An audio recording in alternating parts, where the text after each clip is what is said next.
Hi everyone, Leonie from McGrath here. This is the final video in this short series that I'm doing on the Victorian regulation changes that come into effect on Monday. So we're completely out of time. It's here, it's around the corner. Something to note is COVID moratorium rules are being revoked on the 28th, and then the new regs are coming in on the 29th. So it means that we can issue rent increases and notice to vacates again as of Monday. I have done a couple of other videos, three I think I've done, I've lost track of it, it's been a busy month getting everything organised. So they are posted on the Facebook page if you're interested in watching those. I would say really clearly guys, this is my summary on the regulation changes. So obviously I'm not a lawyer, I'm a property manager, it is my interpretation of the law. If you want to do your own research, that's a very good idea. And you can do that through Consumer Affairs, so that's consumer.vic.gov.au. I've touched on most of the main topics of the reform, so today I just wanted to finish off on some of the other items, sort of just those random things that they've popped in. Interesting and relevant, but a bit sort of not the main topics. So one of those is they're changing all the terminology. So owners, you're now called residential rental providers, or RRP for short, and tenants are going to be called renters. So agents are still agents, they haven't changed our name, so that's okay.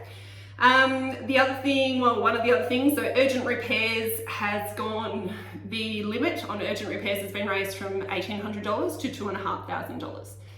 So that is the, if something happens and a tenant has to get their own urgent repairs done, that's the limit they're able to be reimbursed for.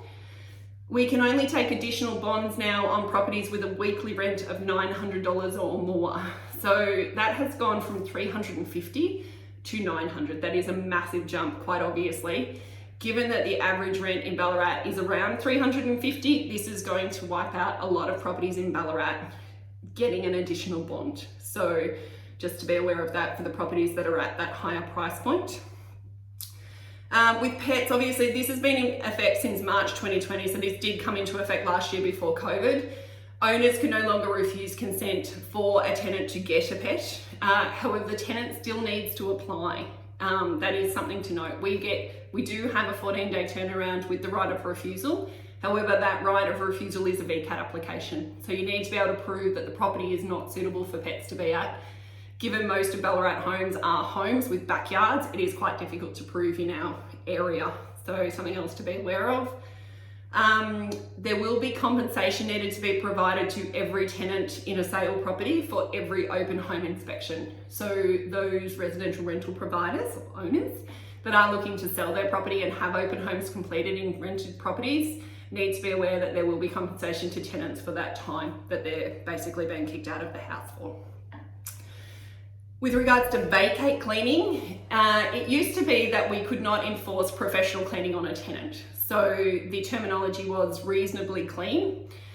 It is now allowed that if the owner arranges professional cleaning before the tenancy commences and the tenant is notified of that professional cleaning and a receipt is provided, you can then enforce that the tenant use a professional cleaner and not do the cleaning themselves at the end of the tenancy.